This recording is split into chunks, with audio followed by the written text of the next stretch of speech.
In the first half, we're fighting 2 waves of enemies, starting with a group of Kairagi. There isn't too much to say about these guys, just try your best to keep your focus on the big one while letting your AoE damage handle the smaller ones.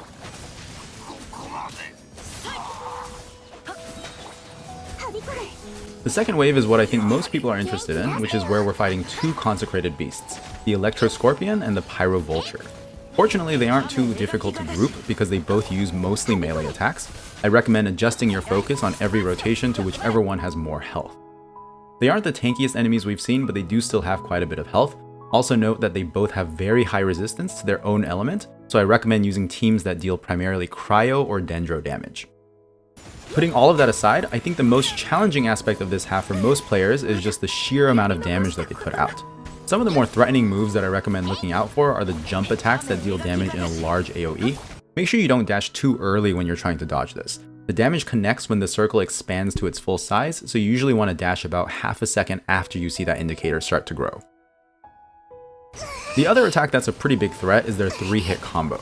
They each have their own variation of it. The Scorpion hits you with its claws and then charges at you and finally hits you with its tail. The Vulture will peck at you and then swipe you with its talons and end with a spinning attack. Each hit individually actually doesn't deal a crazy amount of damage, but the bigger problem is that because they're multi-hit combos, if you get caught in any part of it, you usually get staggered and locked up, which leaves you susceptible to being hit by other attacks. This is where I want to talk about the most valuable character that really helped me out with my clears on this half, and that's Xingqiu. You may already know that Xingqiu is an amazing character thanks to his extremely fast Hydro application, which enables some of the strongest teams in the game like National Variants and a lot of Bloom-based teams. But something that often gets overlooked are the passive effects on his Rain Swords. While his Rain Swords are active, you gain interruption resistance and a lot of damage reduction.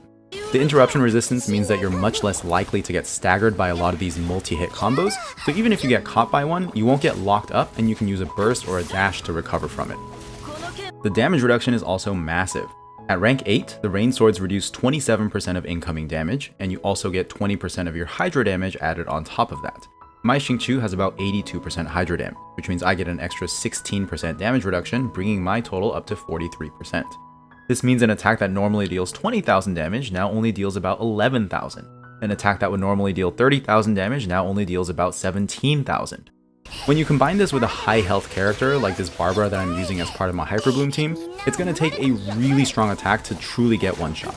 You can see here that even if your mechanics are as sloppy as mine and you get hit by almost every attack, between Barbara and Kuki's healing and Xingqiu's damage reduction, it's actually really difficult for me to die. So if you find that you're having trouble with survivability in this half, like a lot of players do, I really recommend trying out a team that has Xingqiu in it. I was able to clear this half with a few different teams, including a Freeze team, a couple of Hyper Bloom teams, and Raiden National, and the one thing that all of them had in common was Xingqiu. If you don't have Xingqiu, this side can be cleared without him, but I recommend bringing at least a shielder so you still get that interruption resist, and you just have to be really on point with dodging those stronger attacks.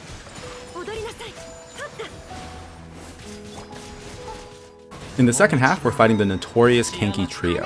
This is another fight where survivability is usually the limiting factor for most players. The biggest threat here is the blue Kenki, who has a strong charge-up attack that not only deals a lot of damage, but also leaves a large persisting area that continuously deals cryo damage. When you combine this with all the other attacks that are coming at you, it demands a lot of healing per second that even some of the strongest healers like Bennett can barely keep up with. This is where I recommend using a cryo shielder like Diona or Layla. In case you didn't know already, a shield is 2.5 times more effective when blocking attacks that are the same element as the shield. So this means a cryo shield is effectively 2.5 times as strong when it's being used to block cryo damage. By adding Diona into the mix, we have a kind of safety net that we can fall back on in case we fail to dodge or iframe the big cryo explosion. And when the cryo field gets put down, the cryo shield also helps to absorb a lot of that damage, so Bennett's healing has an easier time keeping up. Now of course, if you have Zhongli, he is the indisputable king of shields, so feel free to use him instead of Diona or Layla. He will also give you a lot more damage thanks to his resistance debuff. The second thing I want to point out is that even though I have Diona as a layer of protection, I still recommend keeping Bennett in this team comp, and it's not just for the healing and attack buff. One thing that's easy to overlook is that the cryo field is continuously applying a cryo aura on your characters. Cryo auras innately slow down your character's actions, and this includes movement speed, attack speed, and even their skill cast animations. Overall, this ends up resulting in a massive DPS loss if you're not able to cleanse this cryo aura off of you. Here's an example of me trying to clear this half with Eula, and you can see just how sluggish my Eula feels, and I'm barely able to get 10 stacks on her burst because of this cryo debuff. This is where Bennett comes into play. Bennett's burst periodically applies pyro on your character, and this pyro application will react with that cryo aura and effectively cleanse it off of your character. To this end, Jean can also be very effective here.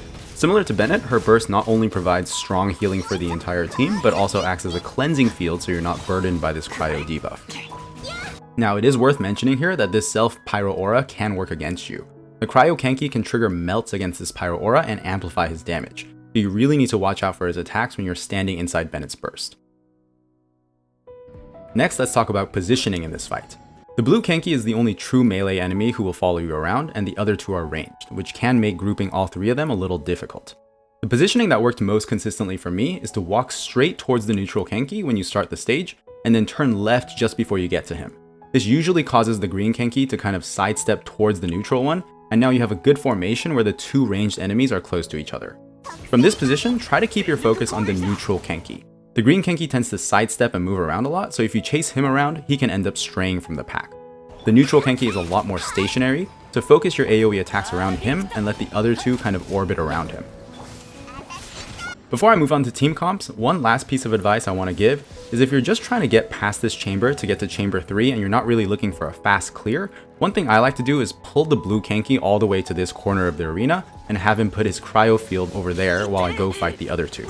He will eventually rejoin the fight, but at the very least it makes the start of the fight a little easier and gives you a slightly better chance of making it past this chamber. Finally, let's talk about team comps.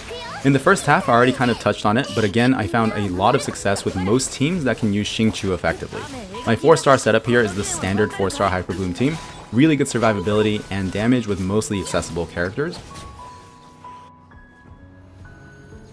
If you have Nahida, a Toma Burgeon team is also really solid here. This team has even more durability than the Hyperbloom team thanks to Toma's shields.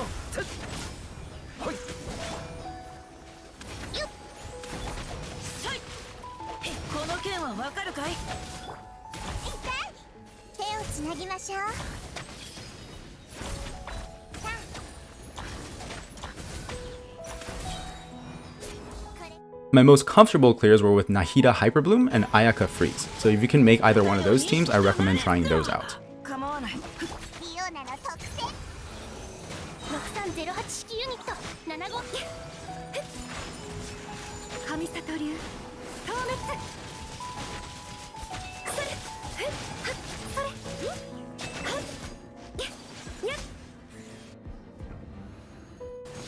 In the second half, my 4-star setup is a Melt Rosaria team. Again, the key here is that we've traded out some of our damage for the sake of durability by slotting in Diona.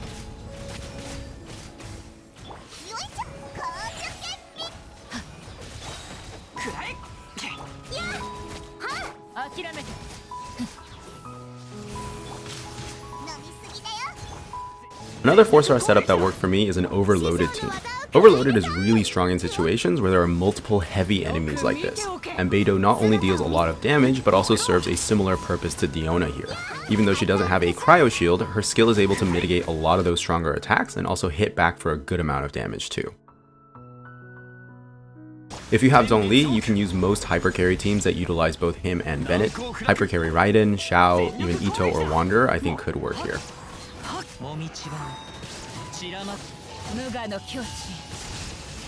Those are all the tips I have to share for this chamber. I hope this makes it a little easier for you to survive this really violent iteration of Chamber 2.